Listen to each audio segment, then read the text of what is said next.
of all, I always like to tell folk I'm not giving this testimony because I have any ill feeling in my heart toward the Roman Catholic people. I couldn't be a Christian if I still had bitterness in my heart. God delivered me from all bitterness and strife and delivered me out of all of that one day and made himself real to me in the power of the Holy Spirit. And so when I give this testimony, I'm giving it because after God saved me, he delivered me out of the convent and out of bondage and darkness. The Lord laid the burden upon my heart to give this testimony that others might know what cloistered convents are. And so as you listen carefully this afternoon, I trust I'll not say one thing that will leave any feeling in your heart whatsoever that I don't carry a burden for the Roman Catholic people. I don't like the things they do. I don't agree with the things that they teach. But I covet their soul for Jesus. I'm interested in their souls. I believe Jesus went to Calvary. He died that you and I might know him. And their souls are just as precious as your soul and my soul. So I'm interested. First of all, as we slip into this testimony, having been born in Roman Catholicism, not knowing anything else, not knowing the Word of God because we didn't have a Bible in our home, we had never heard anything about this wonderful plan of salvation. And so naturally I grew up in that Roman Catholic home as a child, knowing only the catechism, knowing only the teaching of the Roman Catholic Church. And because I loved the Lord, and because I wanted to do something for him, I wanted to give him my life, I didn't know of any other way for a Roman Catholic girl to give her life to God other than entering a convent. And through going to the confessional box where, naturally, I'm under the influence of my father confessor, the Roman Catholic priest, his influence over my life, one day I made up my mind through his influence and one of my teachers in the parochial school that I wanted to be a little sister. At that time I thought of being a sister of the open order. But as I went on into this, up until the time I took my white veil, 16 and a half years of age, everything was beautiful. I really didn't have any fear in my heart whatsoever. Everything was taught to me was seemingly along the line that I had been taught in the church before I entered a convent. And so one day, after making up my mind to enter a convent, I remember that particular day, two of the sisters came home with me from school. They were my teachers. And when we arrived at my father's home that afternoon, our father confessor was in the home likewise. I often say when I was a little girl, children were seen and not heard. You didn't talk when you was a child, at least you didn't in my family, in my home, unless you were spoken to. And I remember I listened to them carry on a conversation, and then I moved over close enough to my father to ask him if I could say something. That was a bit out of the ordinary, and he permitted me to talk, and I said, Dad, I want to go into a convent. And I'll tell you, that priest took it up quickly. They had already been influencing me. And my father broke down and began to cry, not because he's sad, but he's very happy. My mother came over and took me in her arms, and she too wept tears. She was very happy. Those were not tears of sadness, because I think her little girl was giving her life to the convent to pray for lost humanity.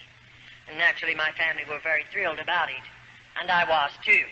But anyway, I didn't go for about a year after that, and then the time come when I got myself ready, and my mother prepared things for me, and so I entered the convent. They took me, and we didn't have a place close enough to my father and mother's home, so I think they took me around 1,000 miles away from home, where I entered a convent boarding school.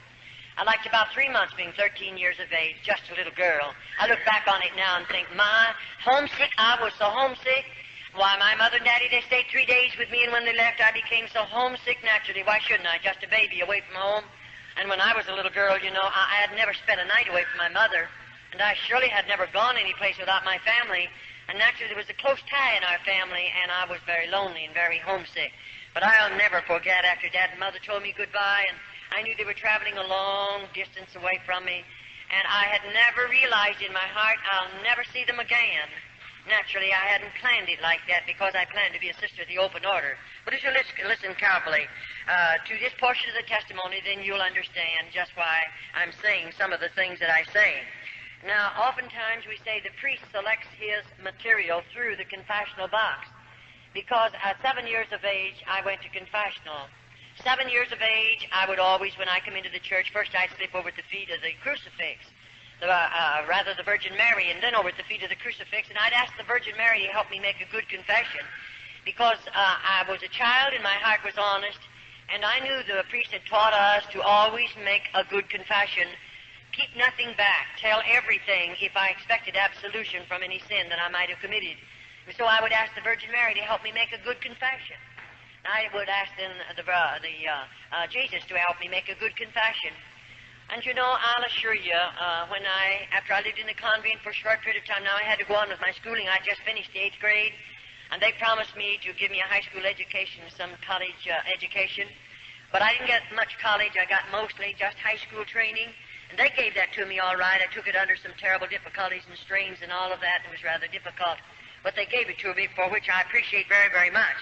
But I'll assure you, after they put me through the crucial training that we must go through to become just a little novitiate entering a convent, the training is really, it's outstanding as far as a nun is concerned, and you know what it's all about after you've been in there for a little while. So now I've entered the convent, and for just a few minutes we want to tell you just a little bit how we live, what we eat, how we sleep. If I take you into the convent and tell you those things, you'll understand a little bit more about my testimony. First, as I entered the convent as this small child, I went on to school, but I was being trained. But the day came, possibly I was 14 and a half, when the Mother Superior began to tell me about the white veil. And I didn't know too much about it, but taking the white veil, they told me that I would become the spouse or the bride of Jesus Christ. There would be a ceremony, and I would be dressed in a wedding garment. And on this particular morning, they told me at 9 o'clock, they would dress me up in a wedding garment. Now, you're wondering where that come from and how they get the wedding clothes for the little nuns? The Mother Superior sits down and writes a letter to my father and tells him how much money she wants. And then whatever she asks, my father sends it, and the little buying sister, goes out and buys the material, and the wedding gown is made by the nuns of the cloister. I'm still open order now. And, of course, whatever she asks, now you say, did you spend all the money for the wedding gown? Well, of course, we don't know these things in the very beginning of our testimony, but after we live in a convent for a little while, we learn to know they could ask my father for $100, and he'd send it. And not that they wouldn't use maybe a third of that for the wedding garment, but they would keep the rest of it. And my father would never know the difference, neither did I, until I lived in the convent for a period of time, and I had to make some of the wedding clothes, and then I knew the value of them and what they cost, and I knew of the money that came in because I was one of the older nuns. Well, all right, the time came, of course, when I walked down that aisle and I was dressed in a wedding garment. Now, you know, in the convent, I used to walk the 14 stations of the cross, the 14 steps that Jesus carried across to Calvary. But after I had made up my mind to take the white veil, never again did I walk. I wanted to be worthy. I wanted to be holy enough to become the spouse or the bride of Jesus Christ. And so I would get out on my knees and crawl the 14 stations. It's quite a distance. But I crawled them every Friday morning. I felt it would make me holy. I felt it would draw me closer to God. It would make me worthy of the steps that I was going to take, and that's what I wanted more than anything in the world. I would like to impress on your hearts, every little girl that enters the convent that I know anything about, that child has a desire to live for God. That child has a desire to give her heart, mind, and soul to God. Now, many, many people make this remark, and we hear it from various types of folk who say only bad women go into convents. That isn't true. There are movie stars who go into convents, and they've lived out in the world. No doubt they are sinners and all of that. But they go in when they're women. They know what they're doing. And they go in only because the Roman Catholic Church is going to receive not only thousands, but yea, it'll run up into the millions of dollars. And they don't mind who they take in if they can get a lot of money out of that individual. But the ordinary little girl that goes in as a child, she's just a child, and she goes in there with a heart and mind and soul just as clean as any child could be. I say that because sometimes we hear a lot of things that are really not true. Now, after we become the spouse of Jesus Christ, I want you to listen carefully to this, and then you can follow me into the rest of the testimony. We are now looked upon as married women. We are looked upon as married women. We are the spouse or the bride of Jesus Christ. Now, the priest teaches every little girl that will take the white veil, they'll become the bride of Christ. He teaches her to believe that her family will be saved. It doesn't make any difference how many banks they rob, how many stores they rob. It doesn't make any difference how they drink and smoke and carouse and live out in this sinful world and do all the things that sinners do. It doesn't make a bit of difference. Still, our family will be saved if we continue to live in the convent and give our life to the convent or to the church. We can rest assured that every member of our immediate family will be saved. And you know there are many of little children that are influenced and enticed to go into convents because we realize it is a salvation for our families. And sometimes even Roman Catholic families, the children grow up and leave the Roman Catholic Church and go out into the deepest of sin. And so every little girl that enters a convent is hoping by her sacrificing so much, home and loved ones, mother and daddy, everything that a child loves, her family will be saved regardless of what sins they commit.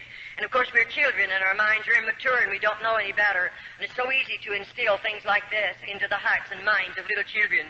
And the priest is he's really good at it. And of course we look upon our priest, our father confessor, I looked upon him as God. He's the only God I knew anything about. And to me, he was infallible. I didn't think he could sin. I didn't think that he would lie. I didn't think that he ever made a mistake. I looked upon him as the holiest of holy because I didn't know a God, but I did know the Roman Catholic priest. And to me, I looked to him for everything that I asked of God, so to speak. I believed the priest could give it to me. And so the day comes when all of us. Now, as we're going in, I want you to listen carefully. After taking the white veil, things are beautiful. I'm 16 and a half years of age. Everyone's good to me. And I'm living in the convent, and I haven't seen anything yet because no little girl, we're not subject to a Roman Catholic priest until we're 21 years of age. And as we give you this next vow, then you'll understand that we don't know about this. This is kept from the little sisters until we've taken our black veil, and then it's too late. I don't carry the keys to those double doors, and there's no way for me to come out. The priest will tell all over the whole United States and other countries that sisters or nuns, rather, can walk out of convents when they want to. I spent 22 years there. I did everything there was to do to get out. I've carried tablespoons with me into the dungeons and tried to dig down into that dirt because there's no floors in those places, but I never yet found myself digging far enough to get out of a convent with a tablespoon, and that's about the only instrument. Because when we're using the spade, and we do have to do hard, heavy work, when we use a spade, we're being guarded, we're being watched by two older nuns, and they're going to report on us, and I'll assure you, you're not going to try to dig out with a spade, and you wouldn't get very far anyway, because they made those convents or built those convents so little nuns cannot escape. That was their purpose in building them as they build them. And there's no way for us to get out unless God makes a way, but I believe God's making a way for numbers of little girls after they come out of the convents. All right, now when the time comes, I think I was 18 when the mother began talking to me. Now, I planned to come out, see, after my white veil. I wanted to be a little nursing sister in the Roman Church. But the Mother Superior, I suppose she was watching my life. I suppose she realized I had much endurance. I had a strong body. And I believe the woman was watching me because one day she asked me to come into her office and she began to tell me, Charlotte, you have a strong body.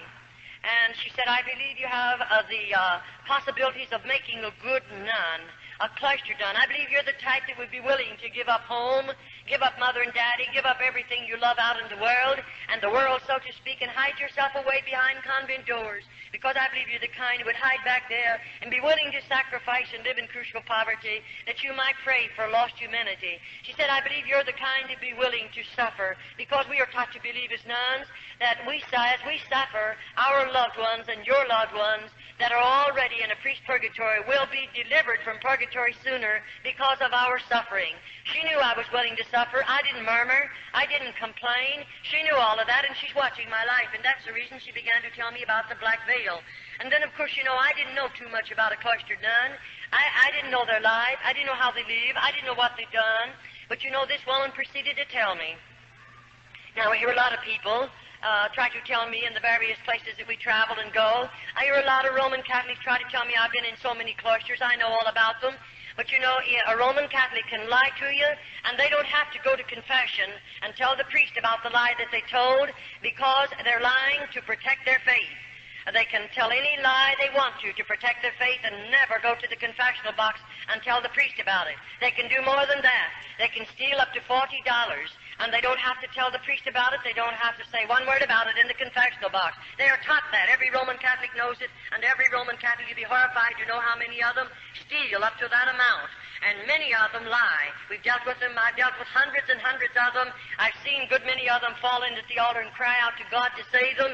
And you know, before they're saved, they look into my face and hold my hand and lie to me. But after God gets a hold of their heart, then they want to make right what they've told me because they realize they've lied about it. But as long as they're Roman Catholic, they're permitted to lie, and it's the saddest thing. And you can't expect them to know God because God does not condone sin. I don't care who you are, but I don't believe God condones sin. And I don't believe He's going to condone it in the Roman Catholic people, even though they're being misled and they're being blinded and led in the ways that's going to lead them into a devil's hell. I believe that with all of my heart because I've lived in a convent and know something about how those people live and what they do. Now the day comes. She told me, Charlotte, you'll have to be willing to spill your blood as Jesus shed His upon Calvary. She said you'll have to be willing to do penance, heavy penance. She said you'll have to be willing to live in crucial poverty. Now already I'm living in a bit of poverty, but I thought that was going to make me holy and draw me closer to God, and it would make me a better nun, and so I'm willing to live in that poverty. And then on this particular morning, she told me what I would be wearing. She said you'll spend 9 hours in a casket, and she explained a number of things to me. That's the most I knew about it, and I didn't find that out until I'd taken my white veil. And so on this particular morning, I'm 21 years of age, but 60 days previous to my being 21 years of age, I'm going to sign some papers that they placed in front of me, and those papers are this. I'm going to sign away every bit of inheritance that I might have received from my family after their death. Of course, I signed that over to the Roman Catholic Church. And oftentimes, I say the Roman Catholic priests are enticing girls, not only their background, and not only their strong bodies, their strong minds and strong wills, but he's enticing girls where mothers and fathers have much property, and they are comfortably fixed to the material things of this life. Why? Because when that child enters the convent, they're going to get a portion of her money, of her father's money. And I often say, even salvation in the Roman Catholic Church is going to cost you plenty of money, more than you know anything about. And so they don't mind commercializing off of that child and the inheritance that would have come to her. And so on this particular morning, I told the Mother Spirit, give me a little while to think it over. She didn't make me do it. No one did. But I thought it over for a couple of years, and then one day I told her, I think I'm going to hide away behind the convent doors because I believed I could give more time to God. I could pray more. I maybe would be in a position where I could inflict more pain upon my body because we are taught to believe that God smiles down out of heaven as we do penance, whatever the suffering might be. And I didn't know any better because I often say, if you could only look into the hearts of little nuns, if you are a Christian, you would immediately cry out before God in behalf of those little girls, because to me we are heathens. It doesn't make any difference the amount of education we may have. We are still heathens. We know nothing about this lovely Christ, nothing about the plan of salvation, and we're living as hermits in the convent. And so on this particular morning, I come walking down an aisle again, similar to that, and may I say, the morning before, I can't go into it too deep because I never would be able to cover enough of it so you could understand it. But this morning, I'm walking down that aisle, but I don't have a wedding garment on. I have a funeral shroud. It's made of dark red velvet, and it's way down to the floor. And I'm walking down that aisle. Now, I know what I'm going to do. The casket is all ready made by the nuns of the cloister, very rough boards, and it's sitting right out here. And I know when I come down there that I'll step in that casket and lay my body down, and I'm going to spend 9 hours in there. And 2 little nuns will come and cover me up with a heavy black cloth we call a heavy drape mortel. And you know, it's so heavily incensed that I feel like I'll smother to death, and I have to stay there. Now I know when I come out of that casket, I'll never leave the convent again. I know I'll never see my mother and father again. I'll never go home again. I'll always live behind convent doors, and when I die, my body will be buried there. They told me that, so I knew it even before I done it. It's a great price to pay, and then to find out that convents are not religious orders as we were taught and as we were trained. It's quite a disappointment to a young girl that's given her life to God and willing to give up so much and sacrifice so much. I'll assure you it was a disappointment. And so after I spent those nights, you say, what'd you do while you lay in that casket? What do you think I did? I spilled every tear in my body.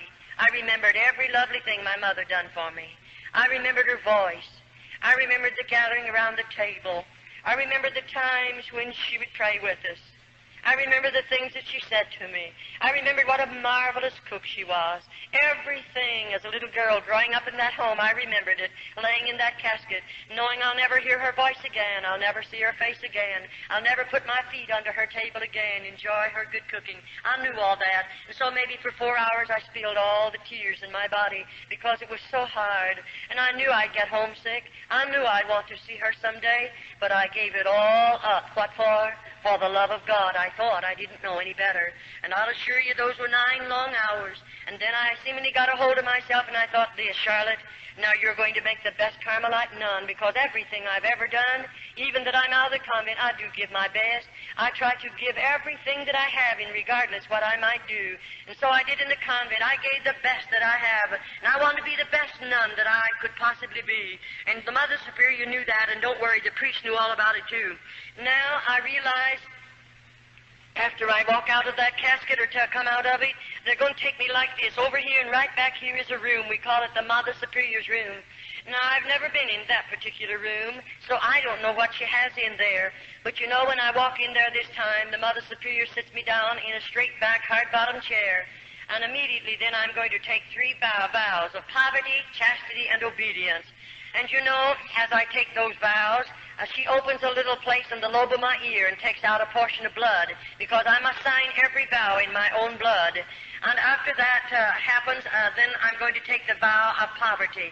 Now, when I sign that vow, I sign it thus, and I'm willing to live in crucial poverty the balance of my life as long as I live. And what that poverty is like, of course, we don't know. And then my next vow, I'm going to vow of chastity. And you know, this vow, of course, you know what it means. I'm taught to believe that I'm married to Jesus Christ. I'm His bride. I'll always remain a virgin. I'll never legally marry again in this world, because I have become the spouse of the bride of Jesus Christ. After the bishop married me to Christ, he placed the ring on my finger, and that meant I'm sealed to Christ. I'm married to Him, and I accepted it because I didn't know any better. And now here I am, taking a vow that I would always remain a virgin because I'm the bride of Christ. And I want you to listen carefully. And then, of course, my last vow of obedience. Now, when we sign that vow, I'll assure you already, I know what obedience means. I'm living in a convent. And there they demand absolute obedience. You don't get by with anything, not even for 2 minutes. I mean, you don't get by with it. You have to realize what obedience means, and they demand it, and you learn to know it, and you're much wiser the more quickly you learn it and you obey it, and you give them absolute obedience. All right, now, what does it mean to assign vows like this? Let me tell you this. It means more than you folk will ever know, because most people that I know anything about, they know very little about obedience.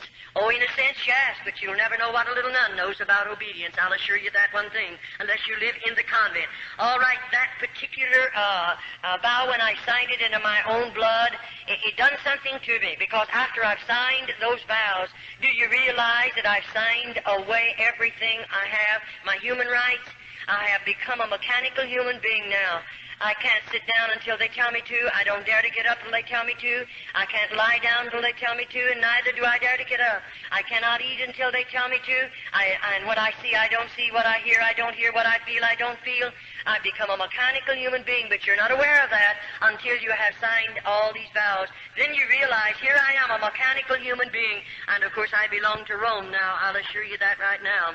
All right, we become, after this particular vows, we become forgotten women of the convent. In just a short while, you'll understand what I'm talking about.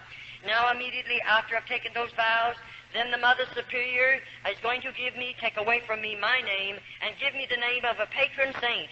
And she teaches me to believe that whatever happens to me in the convent, I can pray to that patron saint, and she will intercede and get my prayers through to God, because I'm not holy enough to stand in the presence of God. It isn't wonder the dear little nuns can never get close enough to God. We've always been taught that we'll never be holy enough to stand in His presence, and we always have to go through somebody else in order to get a prayer through to God. And we believe it because we don't know any better. And so now all identification of who Charlotte was is going to be put away. It'll be taken away from me. And if you knew me and would come to the convent and call for my family name, they'd tell you there isn't such a person as that. I don't exist, even though I'm right there, because I'm writing under another name. Now the Mother Superior is going to cut every bit of hair off of my head, And when she cuts it with a scissors, she puts the clippers on it. And I mean, there's nothing left. I just don't have one speck of hair left on my head. And of course, if you could be a nun, you would understand the heavy headgear that we have to wear. It would be so cumbersome to have hair and so cumbersome to take care of it. We don't have any ways of taking care of it in the convent. There are no combs in the convent. And so you can imagine how hard it would be for us to take care of a head of hair. It's not necessary that we have a comb after they finish with us. All right, now, this is my black veil. These are my perpetual vows, we'll call them. I'm there, and I'm going to stay there. Now, you know, up until this time, I received a letter once a month from my family, and I wrote a letter out of the convent once a month to my family, even though when I'd write that letter, I'd no doubt they marked out a lot of it, because when I would receive a letter from my family, there was so much of it blacked out until there was no sense to the letter, and oh, I'd weep over those black marks. I was wondering what my mother was trying to say to me. Don't worry, you'll never get to know what she wanted to say to you, because they have blacked it out. And so it would break your hearts many, many times, and you're lonely anyway, because you have no friends in the convent. I'll assure you, even though there was 180 on my particular wing, not one of those nuns were my friend, and neither was I a friend to them, because we are not allowed to be friends in the convent. We are all policemen or detectives watching each other. That's so we'll tell. And the little nun that finds something to tell on the other nuns, she stands in good favor with the Mother Superior. And then the mother teaches that nun to believe. When she stands in good favor with the Mother Superior, she's standing in good favor with God. And so that little nun, of course, will want that, and she'll tell a lot of things maybe that are not even true on the other little nuns. All right, now after all of this has transpired and all of this has happened, everything I have is gone. I've sold my soul for a mess of theological pottage, because not only are we destroyed in our bodies, many of us in our minds, and many of us, if we die in the convent, we've lost our soul. And so it's a serious thing. And I surely covet your prayers for little nuns behind cloistered convent doors. They'll never hear this gospel. They'll never know the Christ that you folk know today. They'll never pray to him as you people pray to him. They'll never feel his blessings as you people feel them. And so put them on your heart and pray for them. They surely need much prayer. All right, now, as I walk into that room and all of this is transpiring, now bless your hearts, I don't know what's going to be in the next room. After this has transpired and I've taken the vows that I will always remain a virgin, I'll never legally marry in this world because I'm the spouse of Christ. And then after this, the Mother Superior leads me out into another room, or rather she opens the door, and I'm to be sent into that room. And when I walk out in that room, I see something I have never seen before. I see a Roman Catholic priest dressed in a holy habit, and he walks over to me and locks his arm in my arm, which he had never done in the first part of my convent life. I never had a priest to insult me in any way. I never had one of them to be even unkind to me in the first part of my convent experience. But here he is now, and of course I didn't understand what it was all about. And I didn't know what in the world the man really expected of me. And you know, I pulled from him because I felt highly insulted. And I pulled from him and I said, "Shame on you." And it made him very angry for a minute. And he said, immediately, the Mother Superior must have heard my voice because she came out immediately. And she said, "Oh," and they called me by my church name. She said, "After you've been in the convent a little while, you won't feel this way. The rest of us felt the same way you do. And you know, the priest's body is sanctified. And therefore, it is not a sin for us to give the priest our bodies." In other words, they teach every little nun this. As the Holy Ghost placed the germ in Mary's womb, and Jesus Christ was born, so the priest is the Holy Ghost, and therefore it isn't a sin for us to bear his children. And let me tell you, that's what they come to the convent for. No other purpose in all of this world do priests come into the convent but to rob those precious little girls of their virtue. And I'll assure you, we'll be telling you a little later in the testimony just what they really do after they come in under those particular deals. But may I say, now every bridge has been burned out from under me. There's no way back. I can't get out of the convent even though I pled. Oh, how I pled with that priest. Send for my father. I want to go home. I don't want to go any farther. And let me tell you, that's when you stand alone and you don't know who to turn to, and you're a victim of circumstances, and you live in the convent because there is no other way to get out of the convent. And I'll assure you, I stayed in the convent until God made a way for me to come out. And so after all of this, now my mail will stop. I'll never receive another bit of mail from my family. Never another letter. I belong to the Pope. I belong to Rome. And then after all of this, the Mother Superior, after taking these particular vows, and the priestess invited me to go to the bridal chamber. You say, "Did you go?" "No." Definitely not. I didn't enter the convent to be a bad woman. It would have been much easier to stay out of the convent to be a bad woman. You wouldn't go into the convent and live in the poverty we live in and to suffer as we suffer to be a bad woman. No girl would do that.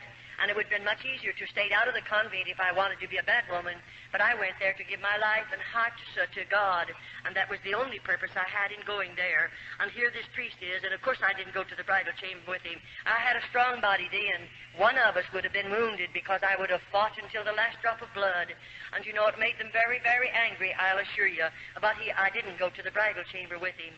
But now I'm going to have to go to penance the next morning, and of course this will be a heavier penance because of what I done already. And when the Mother Superior says we're going to do penance the next morning, I'm going to be initiated as a Carmelite nun.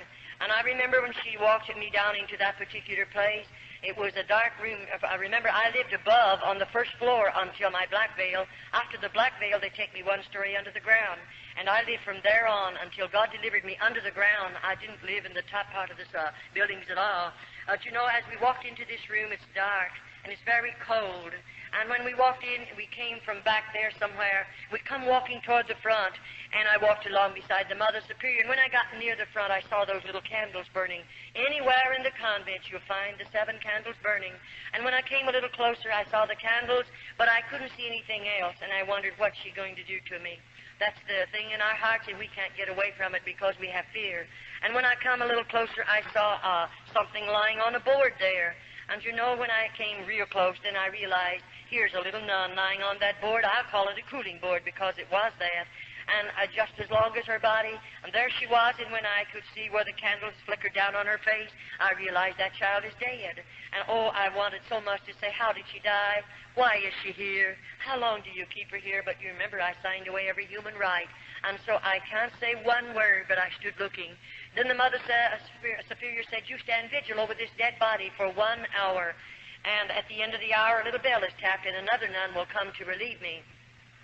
And may I say, I was advised every so many minutes, I have to walk out in the front of that little body and sprinkle holy water and ashes over the body and say, peace be unto you. And I did exactly what they told me to do. Oh, it was a terrible feeling. I'm not afraid of the dead. It's the live people we have to be very cautious about. And I wasn't afraid of that little dead nun, but oh, my heart ached for her. And, you know, after the bell tapped and I realized my hour's gone, the nun who comes to relieve us comes back here somewhere. And she, of course, we walk on our tiptoes. No noise is made in the convent. And when they don't speak, they just touch you. And, of course, my being down there with that little dead nun, and I was full of fear, when that girl laid a hand on my shoulder, I let out a scream, a horrible scream, from fear, just fear. And, you know, I didn't mean to do it. I didn't break that rule on purpose, but I was scared. And immediately, of course, I had to come before the Mother Superior. And that's when I first learned to know, one of the first times, about a dungeon.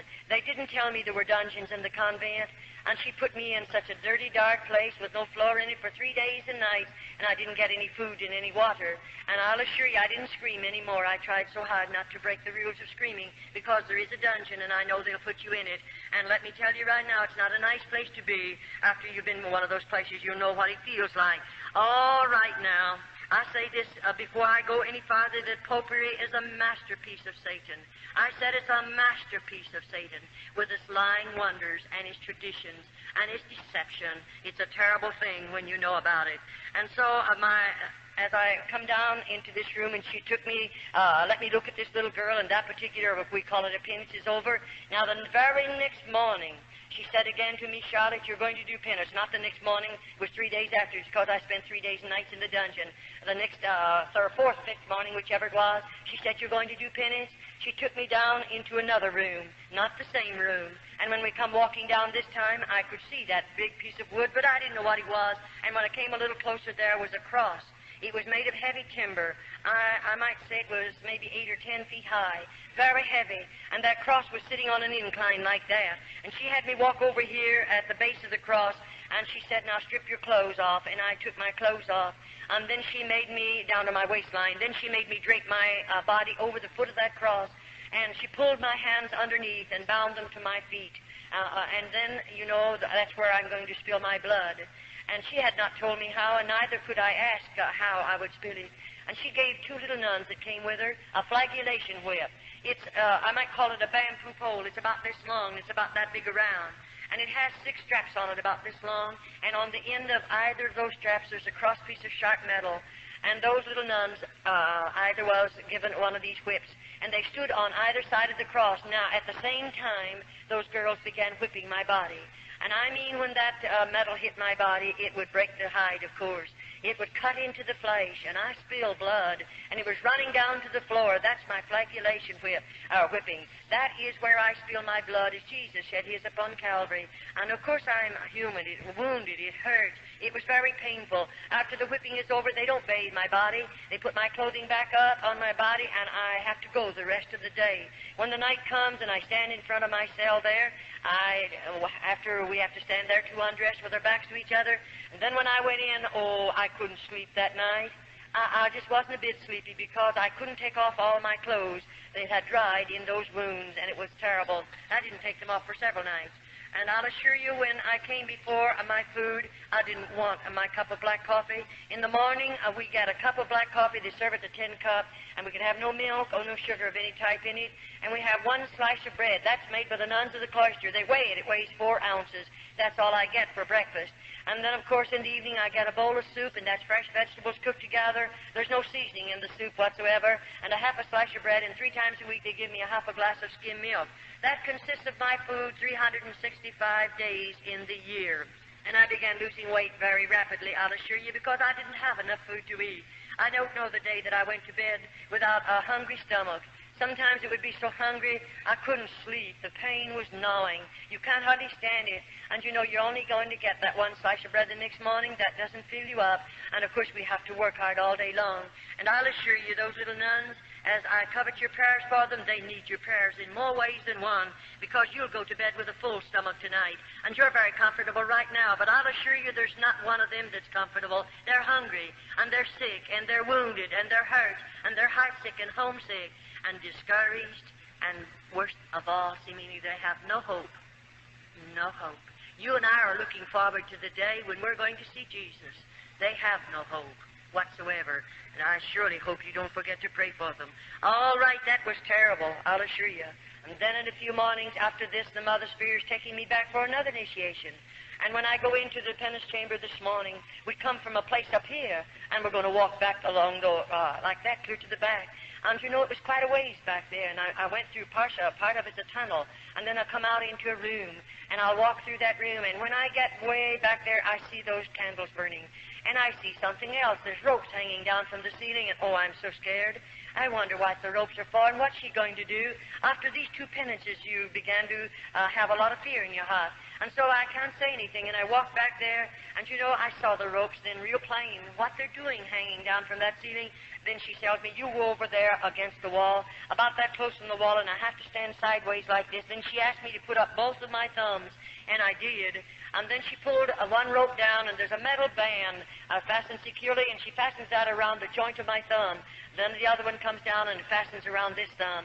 And there I'm standing like this, facing the wall, and then, you know, she comes over here to the end, and there's whatever you want to call it, she starts winding. And I start moving, and she's taking me right up in the air. And, you know, when she gets me so just my toes are on the floor, just on my tiptoes, she fastens it. And there I hang, and all the weight of my body is on my thumbs and on my toes. Not a word is said. No one speaks a word. And she walks out of that room and locks the door. If you know what it means to hear a key locking a door and know that I'm strung up there like that, you'll never know unless you're a nun. And when that woman walked out, I didn't know how long I'll stay there, how long that woman will leave me there. And you know, they didn't come to give me food. They brought me no water. And I thought, is this it? Am I going to die back here just like this? And within a few hours, you can imagine, I'm still a human being. My muscles began to scream out with the pain. I was suffering. And that woman let me hang, and nobody come near. And what good would it do for me to cry? You can spill every tear in your body. Nobody will hear you. There's no one there to care how many tears you spill. And so I just hung there. And finally, I began to I felt like I couldn't stand it. I'll surely die if they don't come and get me quickly. And I felt as if I was beginning to swell. I don't know how long went by, and she opened the door one morning, and she had something for me to eat. And the water was in a pan, and it was potatoes, and those potatoes were not good to eat. They were in a pan. And there's a shelf over there on the wall that she can adjust to the height of the nun. And you know, she pulled it up. Now, I'm not against the wall. I'm about this far from it. But to get that food, she puts it there and said, "This is your food." And she walks out. Now, how am I going to get it? She didn't let my hands down, but this is what you'll learn. And you'll struggle to get it. I'm hungry. I mean, I'm so thirsty, I feel like I'm going mad. And to get it, I discovered that this hand goes high and this one will come down a little bit. And that'll keep right on going higher. As I lean, I have to reach higher with this one. This one will automatically let down. And to get that water and that food, I mean, I had to get it like the dogs and cats. And I lapped as much of it as I could because I'm so thirsty. And get those potatoes, I tried as hard as I could because I'm hungry. I mean, I'm hungry. And I got as much of it as I could naturally, but I was hungry. That's the way she fed me for a while, and then she released the bonds on my hands and on my feet. And I tell you, then I shouldn't have said on my feet. She didn't release the bonds. She let me hang there for 9 days and 9 nights. I'm almost got it mixed up with one of the other penances that I want to give to you. I hung 9 days and 9 nights in this position. And may I say, at the time come when I was so swollen here, and naturally I could see myself puffing out here. I felt like my eyes were coming out of my head. I felt like my arms, what part I could see of them right there, they were 2 or 3 sizes, their normal size. I felt like I was that way all over my body, and I was like a boil. I was in real suffering. And then on the 9th day, she comes in and she releases the bonds from my hands and my body and lets me down on the floor. Now, I go down, I can't walk. I'll assure you I didn't walk. I didn't walk for a long time. But you know what? There's 2 little nuns that carry me out. One gets under my feet and the other under my shoulders, and they carry me in the infirmary and lay me on a slab of wood, and there they cut the clothing from my body. And let me tell you right now, nobody but God will ever know. I'm covered with vermin and filth. Why, I'm hanging there in my own human filth. There are no toilet facilities. Right behind me is a stool. They have running water in it, and the lid is down, and they have sharp nails driven through that lid. If I break my ropes and fall on that, I would suffer terribly. And this is the life of a little nun behind cloistered doors. After they've already deceived us, disillusioned us, and got us back there, then this is the life that we're living. And these are the things that we're going to have to do. And I'll assure you, it isn't anything funny. And then I remember as I lived on in that place, oh, let me tell you, in the morning, we have to get up out of our beds at 4:30 in the morning. The Mother Superior taps a bell, and that means 5 minutes to dress. And may I say to you folk, it's not 5.5 minutes. You better get that clothing on in 5 minutes. And I failed one time, and I had to be punished severely, but I never failed again in all the years in the convent. And you know, when we are finished dressing, then we're going to start marching, and we march by the Mother Superior. And that Mother Superior is going to appoint us to an office duty every morning. It might be scrubbing, it might be ironing, it might be washing, it might be doing some hard work, but I have to work 1 hour. Then we'll go in and gather around the table, and we'll find setting in front of us our tin cup full of coffee and our slice of bread. And then, of course, we have hard work to do. We have, I think there was 12 tubs in the convent that I lived in, and we washed on the old-fashioned washboard. We have the old sad iron that you heat on the stove. And you know, it wouldn't be so bad if we just had our own clothing in the convent, but the priests bring great bundles of clothing and put them in there because they can get them done for nothing, and we have to do that clothing on top of it. We work very, very hard, and they're not able to work because they don't have enough food to keep body, mind, and soul together, and those little girls are living under these particular circumstances. Well, I say we're women without a country, and I mean just exactly what I say, women without a country. Now we belong to the Pope. Anything they want to inflict upon my body, they can do it. And all the howling I do, if I should howl, it wouldn't make any difference because nobody's going to hear me. And they have no idea that I'll ever leave the convent. The plan is I'll die there and be buried there. Now you say, Charlotte, can you go into the convents?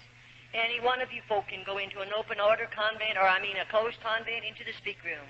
And there is an outside chapel that you can walk into, of any that I know anything about. But you know, you don't just go in there and wander around to have some place to go, because you might meet something you're not expecting. If you go in there, you go prepared to take food to some little girl that's in there, and be sure that you know who you're taking it to. And when you go, as you walk up toward the front of the building like this, you'll see a bell, and you'll know what to do because it'll tell you. And you press a button there, and there'll be a gate swing out. It has about 3 shelves on it. And, of course, you've brought something for someone that you know in the convent. might be the mother coming to visit her daughter.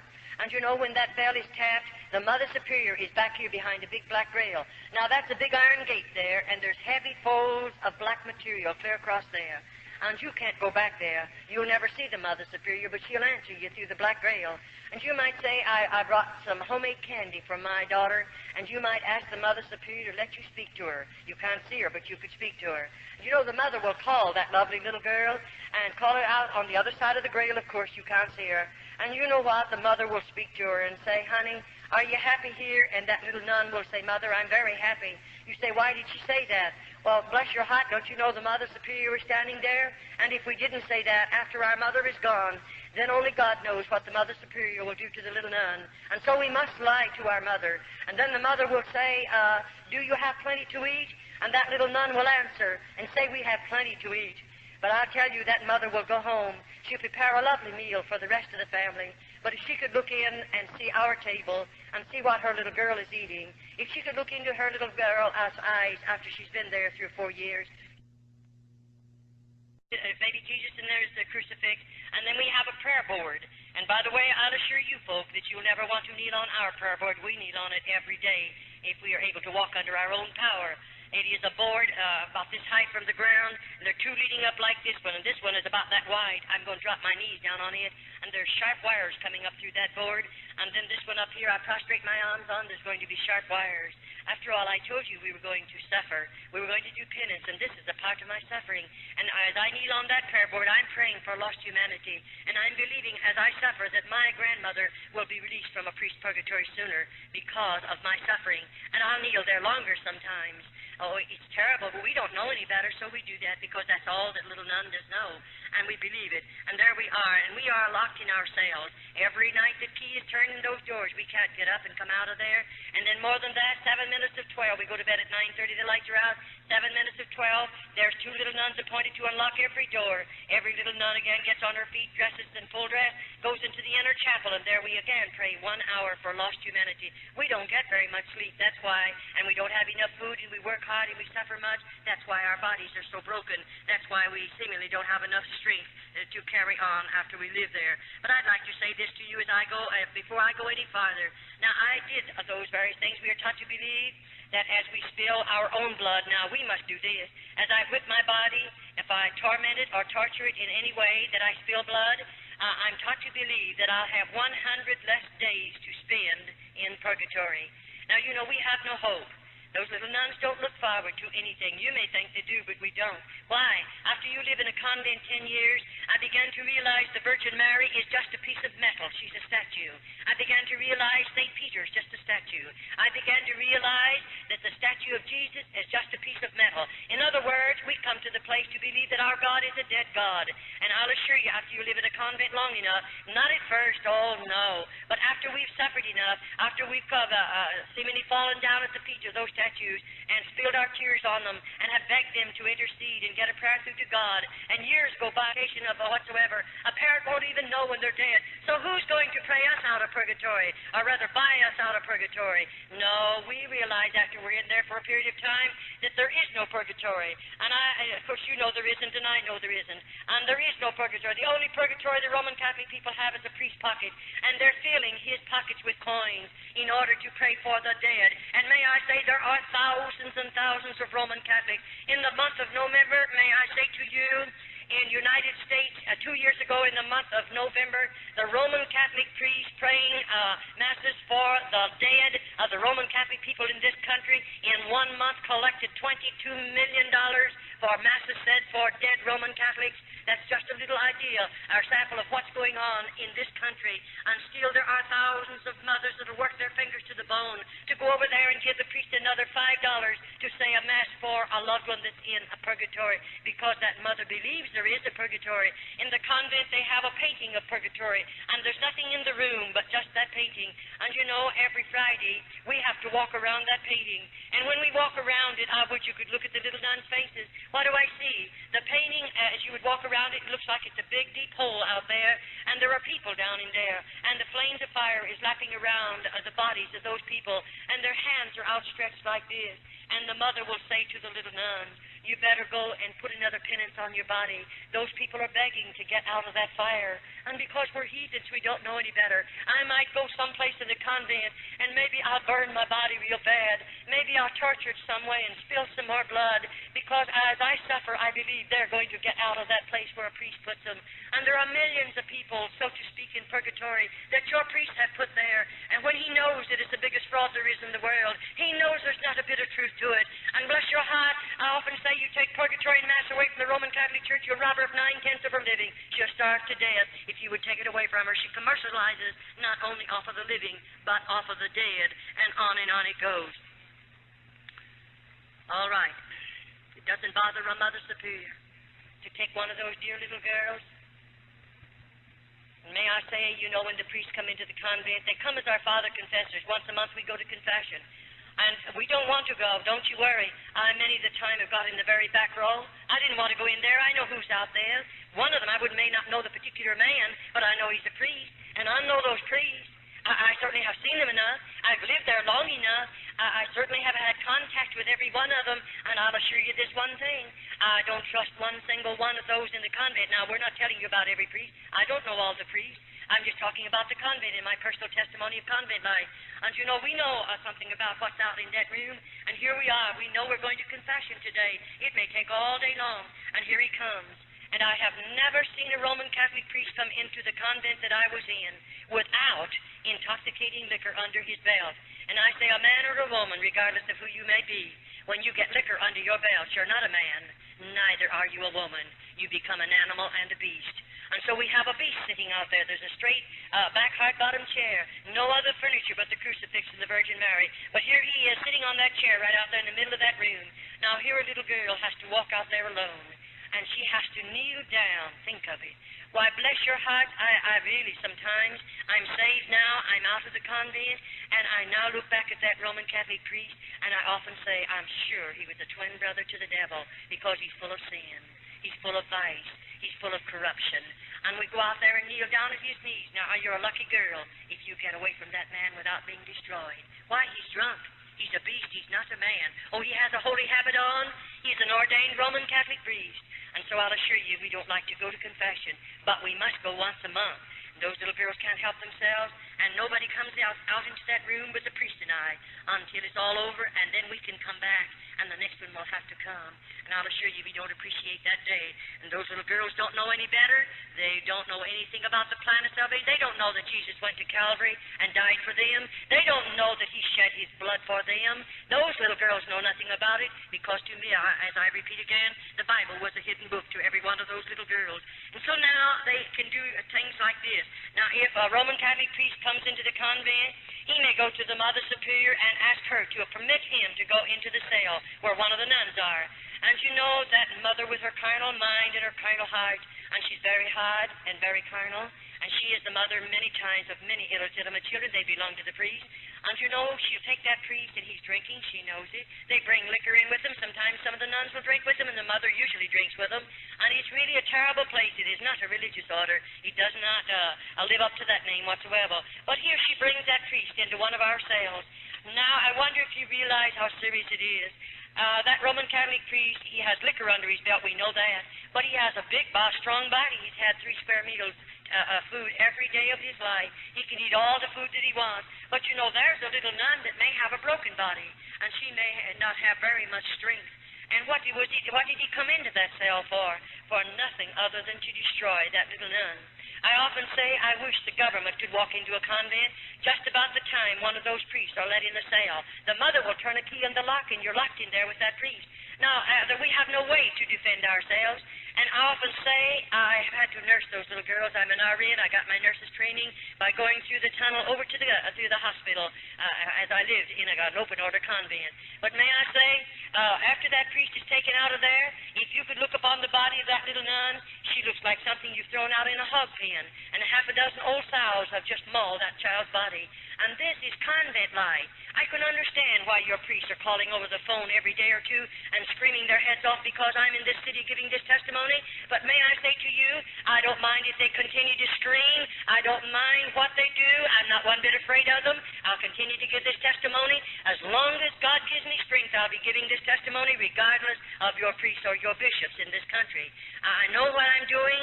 I know what I'm saying, and I'm not afraid of anybody in all of this world. I'm a child of God, and I believe God won't let anybody put a hand on me until my work is finished. And then I often say, I don't care what you do to my body after I leave this body. I'm sure I don't mind. And so I will continue to give the testimony regardless of what your priests think about it, because I think God saved me to pull the cover off of convents. I believe He saved me to uncloak those places that are riding under the cloak of religion. I believe that with all of my heart. I'll assure you I do. Now, if I refuse to give my body, you know we're just supposed to give our bodies voluntarily to those priests. Many times the nuns are overpowered. But if I refuse to give my body voluntarily to them, then you know he becomes very angry, and he goes immediately to the Mother Superior. Then when two carnal minds tend to come together, they can invent things that you and we don't have enough evil in our heart to invent things like that. We don't have enough sin in our lives to even think of such terrible things. And when those two carnal minds come together, the next time, I want you to know they're all ready. Now the Mother Superior might say to me in a day or two, we're going to do penance. Now the penance that they'll inflict on me is something that the Mother Superior and the priest has invented, and it can be very, very cruel. They might take me down into one of the dirty dungeons, and there's no floors in those places. And you know, they have a place down there. There are rods about 3 feet long. They have a burrow down into cement, and at the top of it there's a ring about this big, sticking out of the ground. They have some leather straps fastened there. And when they take me down there, they put my foot, either foot through those rings, and then they strap my ankle securely. Now I'm standing with my feet in those rings. All right, they're going out of there. They're going to leave me locked up in that place by myself, and it's a dirty place. Well, I might stand there for 2 or 3 hours if I have strength enough in my body, but what do you think's going to happen to me then? I can't stand any longer. Sometimes we faint, sometimes we just become exhausted and we go down. But when I go down, he flips my ankles over like that, and I can't do anything about it. I don't have what it takes for me to get up. I may have to lie in that position for 2 or 3 days, and no one will come near. They won't give me a bite of food. They won't bring me one drop of water, but I must stay there. And the next thing you feel is the bugs crawling over my body and the mice running over me, and I still have to stay there.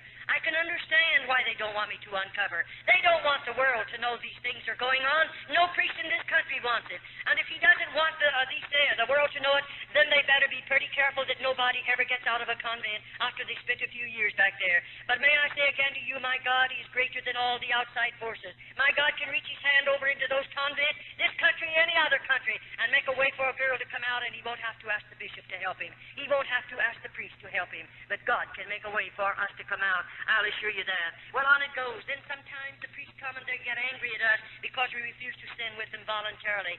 And you know, after all, the nuns' bodies are broken after we're there a while.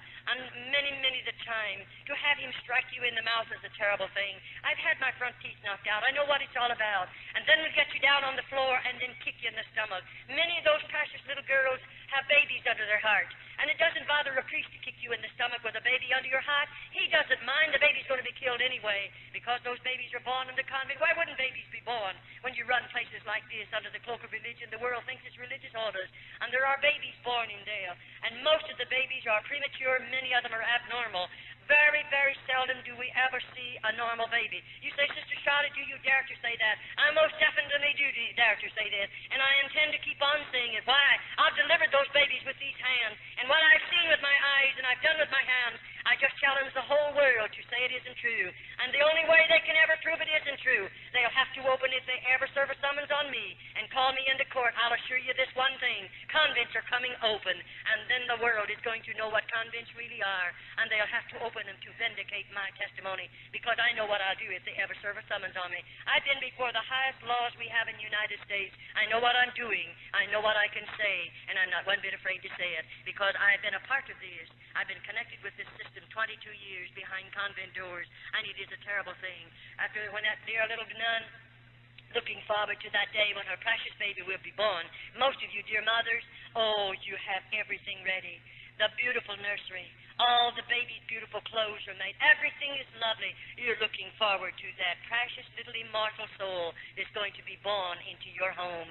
And everything is ready. And oh, I wish you could see that little nun. She's not looking forward to that. There won't ever be a blanket around his body. They'll never bathe that baby's body. But he can only live 4 or 5 hours. and then the Mother Superior will take that baby and put her fingers in its nostril and cover its mouth and snuff its little life out. And why did they build the lime pits in the convent? What is the reason for building them if it isn't to kill the babies? And that baby will be taken into the lime pit and chemical and lime is put over its body, and that's the end of babies. Oh, when I think about it, that's why I try to challenge people. Pray. If you know how to pray, you know how to contact God, pray and ask God to deliver the girls from behind convent doors. In other words, pray that God will make a way for every convent in the United States to be opened and let the government go in. And when the government goes in, you won't have to worry. The convents will be open, the nuns will be taken out, and they'll be closed up, just as they opened the convents in Old Mexico in 1934. There are no convents in Old Mexico. Every cluster it is open, and they found all of the corruption back there, the lime pits. If any of you are taking a vacation, go over into Old Mexico. The government owns them. They're public museums. And go through the convents. Look with your own eyes. Touch with your own hands. And then come home and see if you believe my testimony. It'll stir every bit of red blood in your veins. I mean, it'll do something to you that nothing else has ever been able to do. Go through them and look at them. Go into the dungeons. Go into the tunnels. Go through the lime pit. Look at the stalls, rooms of stalls over there. And then ask the guides of where they come from. And go and see all of the devices of torture they placed upon the bodies of the little nuns. Go into their cells and look at their beds and see for yourself. Oh, yes, you can go. It'll cost you 25 cents to go through each one of them. You look at those things and see them for yourself and then come home, and maybe it'll give you a greater burden to pray for little girls that have been enticed behind convent doors by the hierarchy of the Roman Catholic Church. I wonder how you would feel if this was your child. And remember, I have a mother and daddy, or had one, and they love me just as much as you love your children. And when they let me go into the convent, I'm sure my mother and daddy didn't expect these things to happen because they didn't know. They never dreamed a convent was like this. But you know, I wonder how you'd feel if you could walk in someday and out there in this particular room. That floor is built for this purpose. There's a partition right out there, and there's just a little thing they can touch. It automatically opens. And you know, there's a deep hole underneath that floor. And this little nun has done something. I can't tell you what she's done, because I wasn't there when she done it. But she's done something, and to them it's very serious. And when they bring her to this particular place. Her little hands and feet are going to be bound securely. They're going to drop her in that horrible, horrible pit. And then they're going to put the boards back down. No one will ever know. Oh, there's plenty of chemical and lime down there. But you know, they don't do that. 6 little nuns have to walk around that hole. We'll chant as we walk around that hole. We don't want any evil spirits to come out into the convent, so we sprinkle holy water over that hole. Then we may walk for 6 hours, and then they'll appoint 6 more nuns. And on it goes until we hear the last moan, and that's the end of the little nun they placed down there. No, she'll never be delivered from the convent. But does it bother you to know that that little nun will die and be lost? Does that bother you? It bothers me, because I didn't know Jesus. I couldn't tell her about God. I didn't know him myself. But it bothers me very, very much. But God won't hold me accountable. Her blood will not be on my hands because I didn't know the Lord and I couldn't tell her about it. And so on it goes. Then I wonder how you like to see it. Here we are, a body of those little nuns. On this particular morning, the Mother Superior might say this. We're all going to be lined up here, and I don't know what she's lining me up for. And then, you know, there might be 10 of us, there might be 15 of us, and then she'll tell us all to strip. And we have to take every stitch of our clothing off. We're certainly not anything beautiful to look at. Our eyes are back in our head, our cheeks are falling in, our bodies are wasted. God only knows what we look like because I never saw myself in 22 years. I didn't know I had gray hair. I didn't know I had lines in my face. I didn't know how old I was. I only found that out about 6 years ago. You know nothing about what you look like. And here we are lined up. And here comes 2 or 3 Roman Catholic priests with liquor under their belt. And there they're going to march in front of those nude girls and choose the girl they want to take to the cell with them. These are convents, cloistered convents, not open orders. The priest can do anything he wants to and hide behind the cloak of religion. Then that same Roman Catholic priest will go back into the Roman Catholic churches, and there he'll say Mass. And there he'll go into the confessional box and make those poor people believe he can give them absolution from their sins. When he's full of sin, when he's full of corruption and vice, still he acts as their God. What a terrible thing it is. And on it goes, well, I live there. Now, all the time these things are going on, what do you think's happening inside of Charlotte? God love your hearts. I didn't know people could hold so much hatred and bitterness. And it went on and on and on. I was filled with bitterness and hatred. And I mean, it continued to build. I began in my heart to think, when I can get the Mother Superior in a certain place, I'll kill her. Isn't it awful to get murder in our hearts? I didn't go in the convent with a heart like that, nor a mind like that. But I began to plan murder in the convent, how I could kill her, how I could kill a Roman Catholic priest, and on it goes. And oh, I tell you, every time she did fix something awful on my body that I'd have to suffer so terribly, when I could think sensibly again, then I would begin to plan, how could I kill that woman?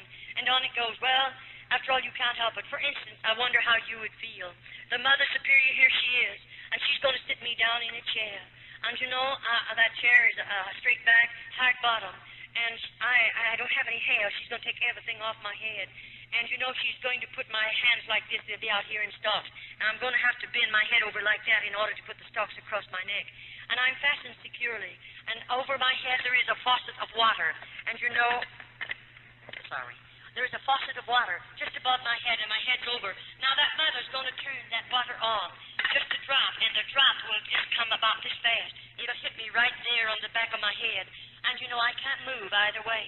I sat there 1 hour, 2 hours, 3 hours, 4 hours. What do you think's going on? I'm sitting there. I can't move. I do everything to get away from that drop of water in the same spot on my head. Why, God love your heart, if you could look in. You'd see us frothing at the mouth. You'd see those little girls. They're trying so hard to move, to get away from that water. And they let us stay there sometimes 10 hours, all day long.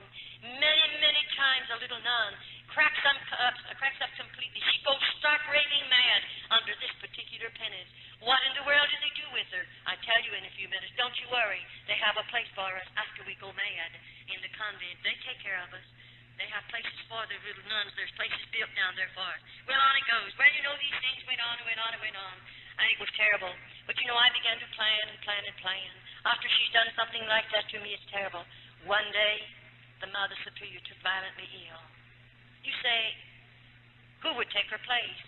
There are about 3, sometimes they have 4 older nuns, and they always pick the one that's hard, the one that seemingly is carnal, that one that has no conscience, to be a Mother Superior, and she works under this one. One day, if something happens to the main Mother Superior, another one will take her place, and on it goes. But you know, this particular day, they sent word to me. The Mother Superior, I was to come into her room. She's very sick. And quicker than lightning, I began to think, if I got in that Mother Superior's room, I know what I'll do. You know, after all, I'm a sinner. I'm a nun, but I'm a sinner. And I don't know God. And I have a lot of hatred in my heart. And I walk in that room. They have called in an outside Roman Catholic doctor. She's a very sick woman. And he has left all orders. And they left the medicine and everything. Now, I'm supposed to take care of her. And that was wonderful. I do take care of her. All day long, I did what they told me to do, what I'm supposed to do. And those particular tablets, I knew what they were, and I knew what they would do and what she was taking them for. But anyway, all day long, I gave her her medicine. I done everything I'm supposed to. All evening long. Why? I want to be sure what I'm doing. What I do, I have to be careful. And you know, I waited until 1 o'clock in the morning. Why? Because every night, those little nuns have to be gotten out of bed and go chant from 12 to 1, 7 minutes to 12 to 1. I thought, I'll wait till all the nuns go back to bed, then I'm going to do something. And bless your hearts, after they were all back in their beds, I'll tell you what I did.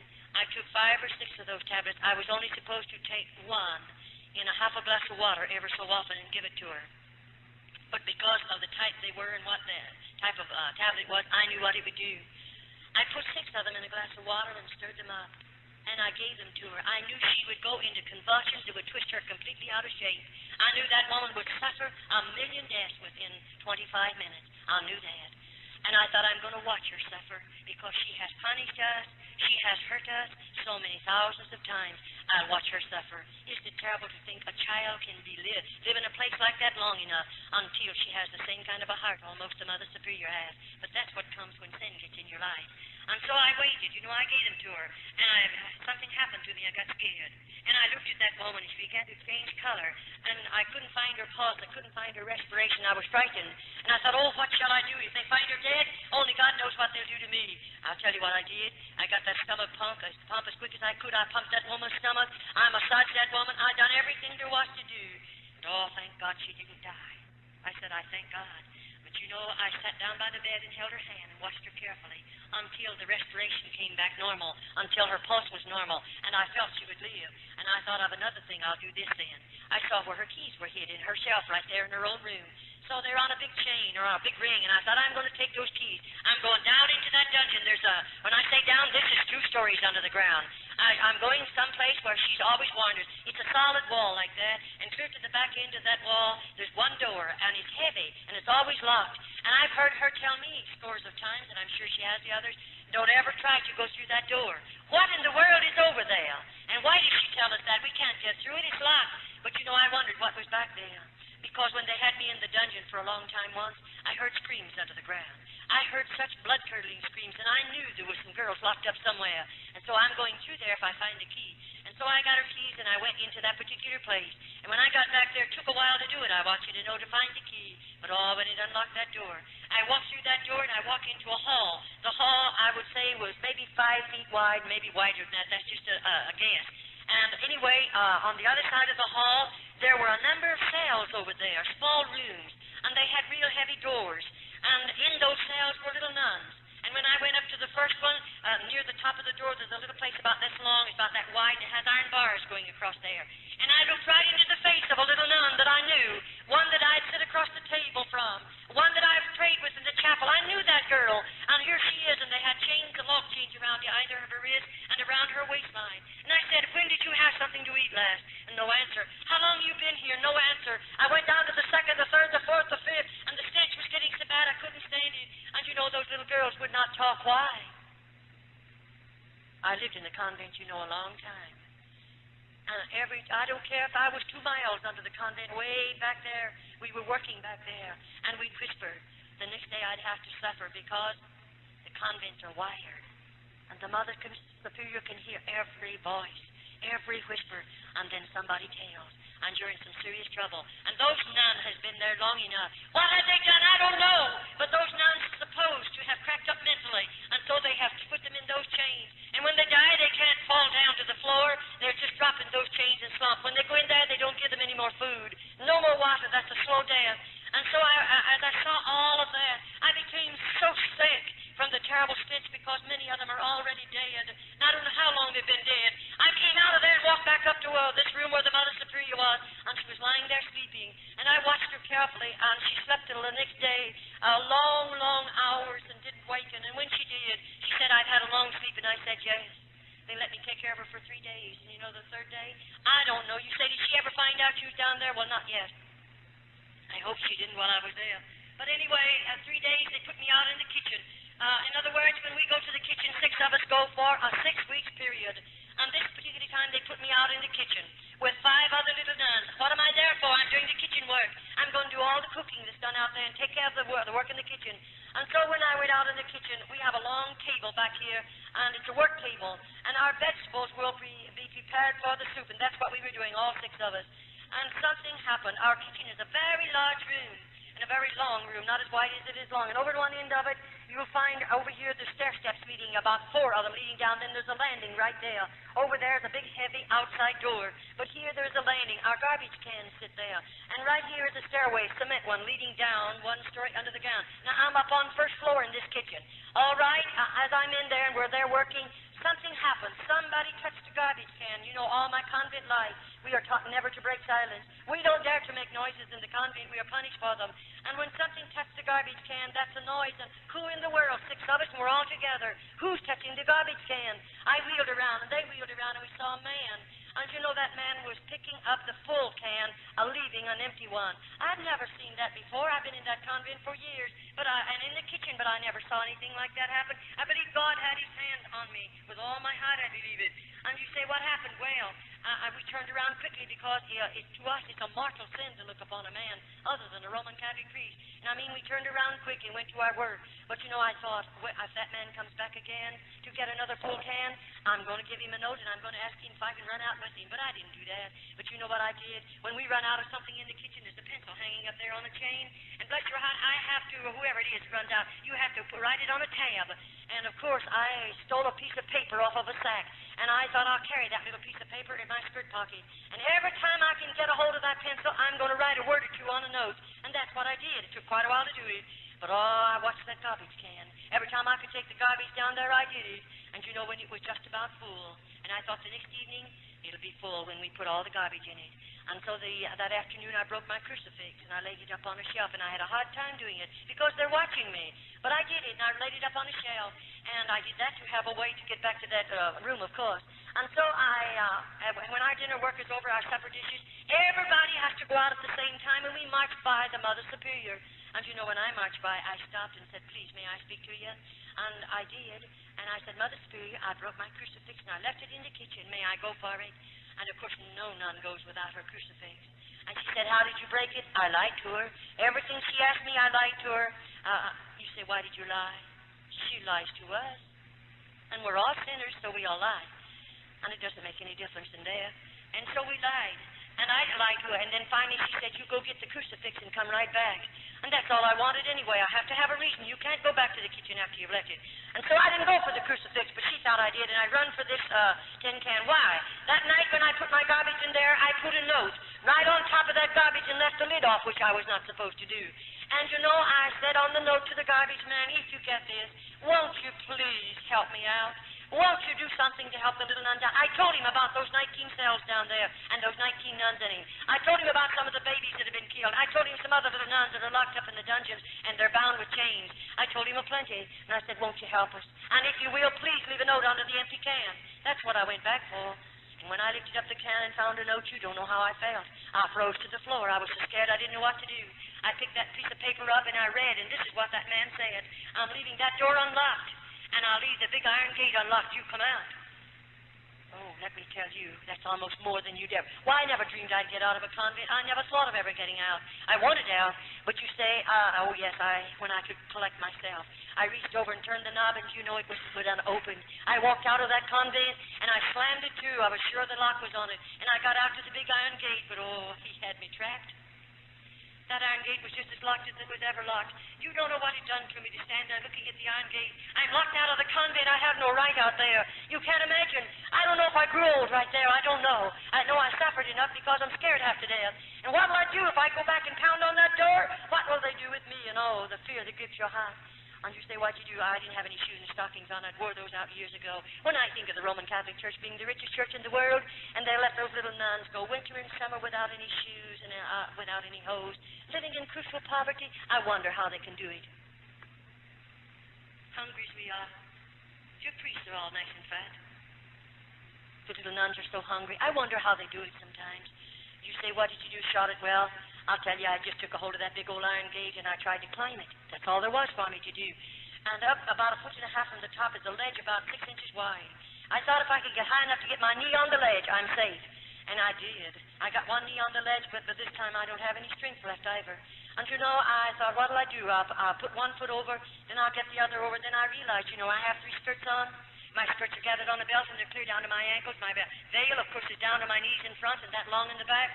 How will I ever get over those sharp points? And I thought, I can't go down. I don't have strength enough, so I'll have to jump. And if I jump, I'll break every bone because I was broken body, of course. And you know, I thought, what I'll do? Well, I pulled all my clothing up around my body and held them with one hand. And then I thought, I'll have to jump. And you know, they have a buzzer in the convent, and when a little nun tries to escape and they catch her, they put a buzzer on. And oh, if the priests tell you they don't come to the convent, I would you could see the priest then. You'll find a good many of them there, and they immediately are after that nun. They don't want her out. If she comes out of that convent, she's going to give a testimony someday, and it'll pull the cloak off of convents. And I'll assure you they don't intend for us to get out. And so as I let loose of that top of that gate and I made that jump, I just didn't make it. My clothing caught on top of those points, and I hung there, but I'd let loose. And I often say, you know, I don't know what I look like. I didn't know I had gray hair, but I've often said maybe my hair turned gray there. Maybe you'll never know what I suffered hanging on top of that gate, knowing that buzzer can go on any minute, and then what would they do to me? I was scared. So I thought I tried to wiggle my body and to swing it. If I can get back far enough to grab the gate with one hand, maybe I can help myself, and I did. And then with the other hand, I tried to pry the snappers loose on my skirt, and that let me fall between them. Do you know what happened to me? I hit the ground. I was out. I was unconscious for a while. I don't know how long, though we have no way to tell. But when I came to, I had a shoulder broken and my arm was broken right in here. The flesh, the bone had snapped right through my flesh because I didn't have any meat on me. And I thought, what'll I do? And I realized I'm on the outside. And where am I going? Where do you think you'd go? I'm not in the United States. I'm in another country, and I don't know a thing about that country. When they took me over there, I was heavily veiled, and they took me from that particular cart or train to the convent. I was heavily veiled. I couldn't see anything, and I don't know where I am. I don't know where to go. I don't know if I have any people. I don't know if I know anybody in the world. Now, I'm a pauper. I don't have any money, and I'm hungry, and my body's broken, and I'm hurt now. Where do you think you go? I tell you, it's something to think about. I just started away, but get away from the convent, and I did, and I started moving away. And all the leaves were falling, and they made so much noise, and I was scared, and I kept on moving. And finally, dark overtook me, or rather, there's no twilight in that part of the country. It just drops off into darkness. And, you know, I saw this little building beside the road, and I thought I'll crawl in. It was a doghouse or maybe a chicken coop or something, but it's dirty, and I crawled in there because I was shaking and scared. And I laid in there for a little while to get a hold of myself, and then I thought, I'll have to travel. It's dark, and it's safer for me. So I got out and traveled that night, and the next day I hid behind pieces of board and tin that was piled up against an old building, and all day long imagine hiding in that hot place. And hungry as I was, with broken bones, do you realize what it was all about? No, you'll never know, but I do. And then, you know, when night came again, I have to go, because I'm going to get away from the convent. I'm afraid to rap on somebody's door. Remember, I'm scared. I don't know. I might rap on a Roman Catholic's door. They will immediately notify the priest, and I'll be taken back to the convent. And I'd rather they kill me than take me back. And so I didn't. But I went on and on and on. And then the next day, I hid out in an old straw stack. And then that afternoon, on the third day, I was scared then, because this arm was swollen as tight as it could swell, and I was having to carry it in the other hand. And all my fingers began to turn blue, and I realized gangrene poisoning setting in. And, you know, I nobody to do anything for you.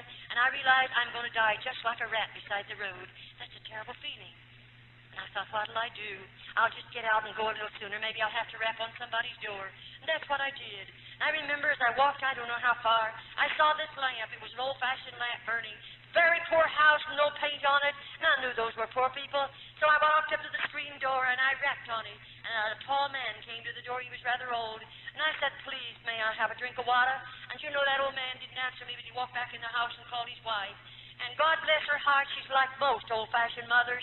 She came to the door, and she didn't say, who are you, and what do you want? Thank God. There are a lot of good people in this world. That dear little woman just pushed that door open and said, won't you come in and sit down? Do you know that's the most beautiful music I've ever heard in my life? I should say I'll come in and sit down. And she pulled out a chair. And I sat down on it. Glad to sit down. And you know, their house was poor. There was no rugs on the floor of any type. A tablecloth, red checkered tablecloth on the table, a little old stove over there in the corner, and there was a fire in it.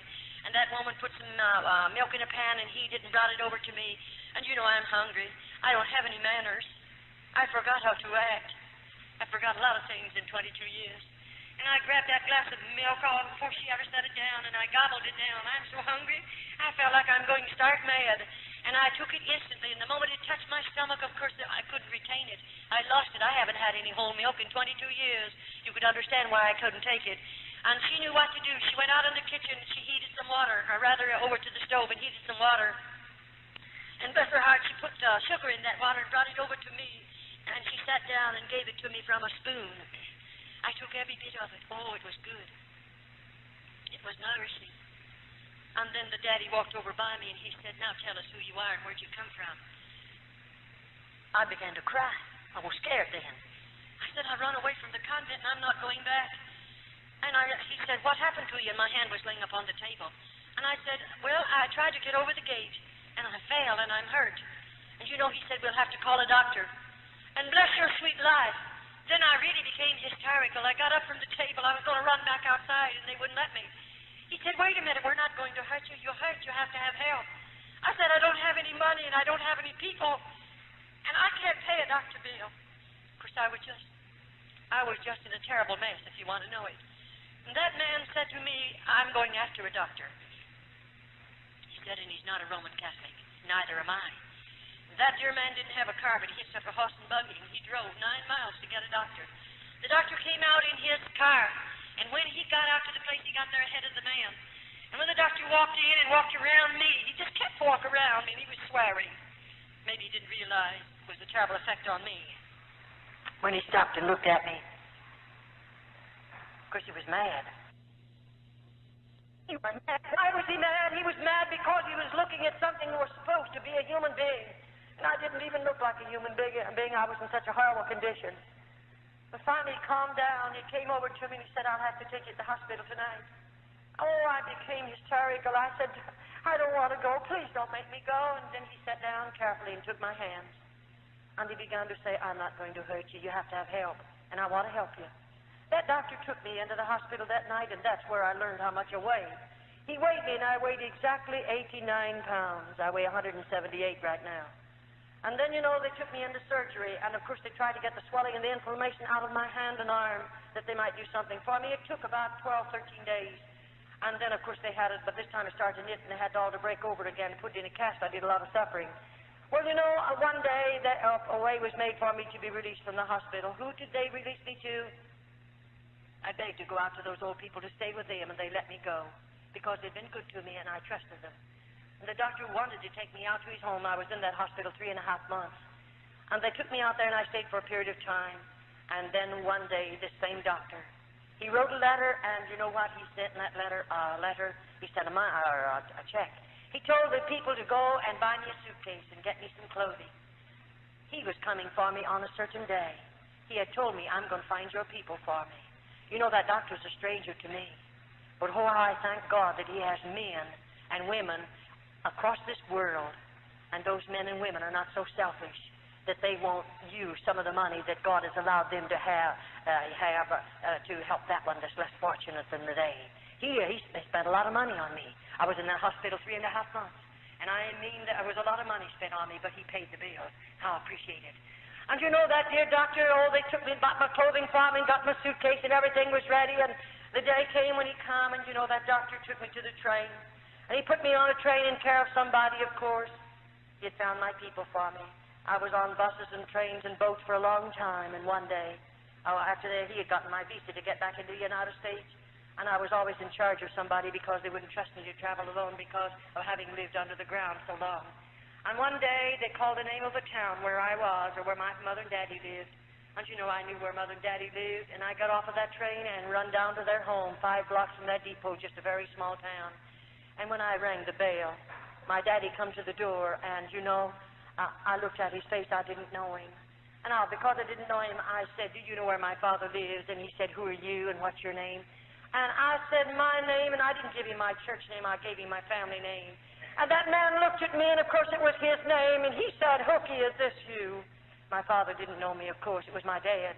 That dear old man opened the door then and invited me in, and I said, Dad, is mother alive? Because I didn't know about her.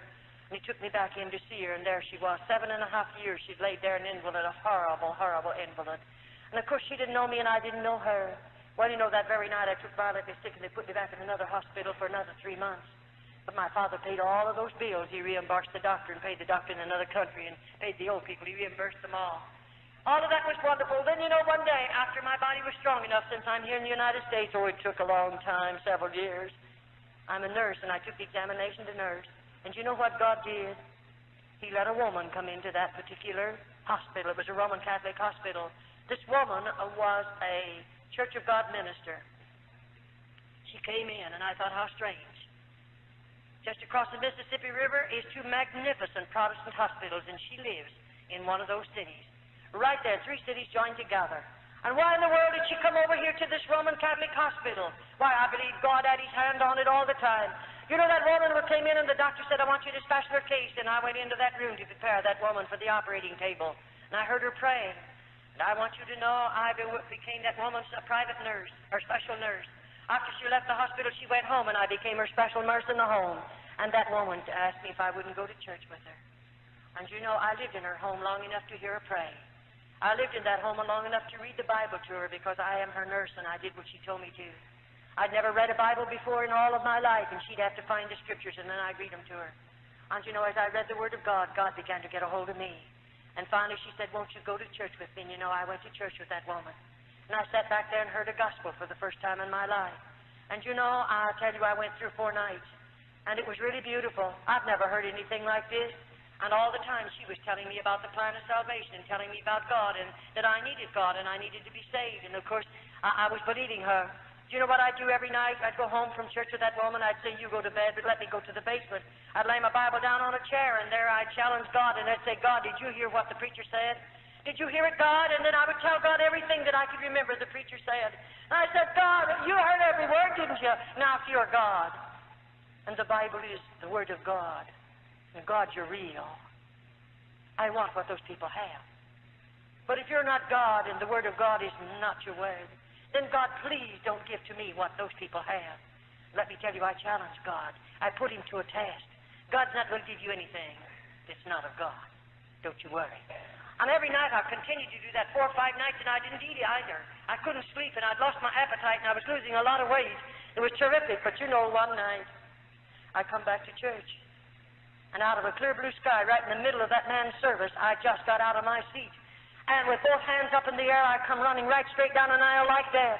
And I fell in at that altar, and I cried out, my God, forgive me for all my sins. I was a sinner. I mean, God met me there. Praise his wonderful name. There's a pool of water on that floor. I was sorry for everything that I did in the convent. I stole potato peelings. I stole bread. I told lies. I called the Mother Superior names under my breath. And I want you to know God met me down there, and he forgave me of every sin there was in my life. And how I thank and praise him for it. Praise his wonderful name. God's been very good to me. Very good to me. A few nights previous to that, I went back to church. God filled me with the baptism of the Holy Ghost. May I say to you, God means more to me than all the material wealth you have in this city. I'd rather have Jesus than anything you might have, because I found him to be the best friend I've ever known. I can tell him anything I want to tell him, and he won't call you up and tell you what I told him. I can sit at his feet and tell him every day of my life, Jesus, I love you. Jesus, I love you. And every secret of my heart, I can pour out to him, and I don't worry about him calling you up and telling you what I told him. He's the best friend you ever had. He's able to save you. He's able to deliver you. He's able to loose you from the things of this world, set you free to know him. Praise his name. I have a wonderful God. I love him supremely. I'd rather have Jesus than anything that you might have. God is real in my life. It's really wonderful how God delivered me out of the convent. Pray for me. I need much prayer. I'll be going places where it's predominantly Roman Catholic. I'll have to suffer much. But I'm willing to suffer for Jesus, that I might tell someone about him and give my testimonies that other dear little girls might be spared from convent. So pray for me, won't you? God bless you.